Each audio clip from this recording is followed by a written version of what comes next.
Hello, Weymouth Public Schools. It's John Belber from Holly Hill Farm, and Bella, you know Bella, she's been to the Weymouth schools as well, and she even came to this school, West Augusta, for a kale tasting last year. Not sure if you remember that. There's still some kale growing over there in the bed. But we're making sure here at West Augusta School, as we are at every Weymouth Public Primary School, to get about 8 garden beds at each school for planting and growing. We gave some kale out to 3rd graders last year, and right now the lesson is on planting garlic. So take a look right here. We've got a nice 4-foot by 8-foot bed. It's a nice long bed. Get the math to indicate. We've talked about building beds before.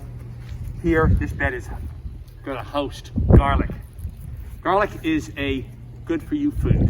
It's used a lot in pizzas. It's used a lot in spaghetti sauces and soups. It's a really good, healthy food. This is garlic that was pulled out in July, and now we can do a couple things with it. One, we could peel it and separate it for cooking, and a lot of good recipes out there. And we can cook and separate it for planting.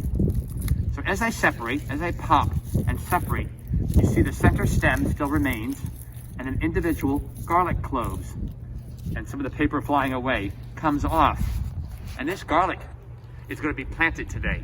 We're going to plant it here in November at the West Augusta Primary School, as we're going to do at all 8 primary schools. And what do we hope? We hope this garlic will grow. It's not a true seed. The true seed appears when the plant is fully grown and there are flowers and it gets pollinated. Right now, I'm going to ask this garlic clove to act like a seed. I'm going to put it into the ground with the pointy side up and the bottom side down. The bottom side will make roots. We want those roots to grow down into the ground.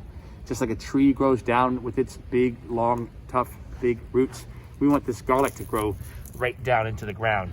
So Bella and I have set up 4 parallel rows, and we're spacing out the garlic about 6 inches from each other.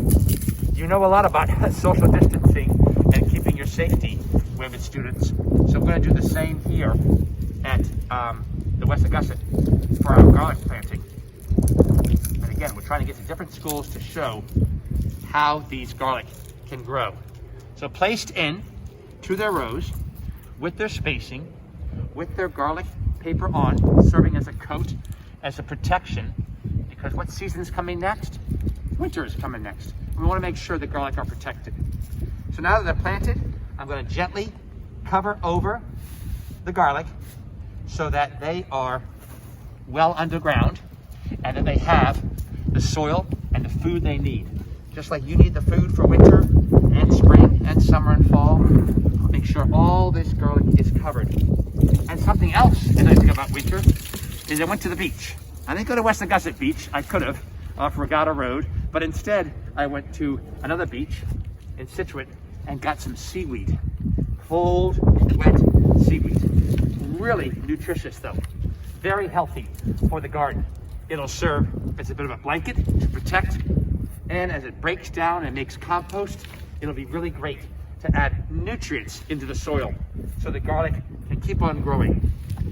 So, no matter what school you're at, if you are back safely, look at your garden to see when you think that garlic will begin to emerge. Will it be in winter or spring? Certainly by summer. So happy growing. We'll label this bed garlic, growing at all 8 primary schools.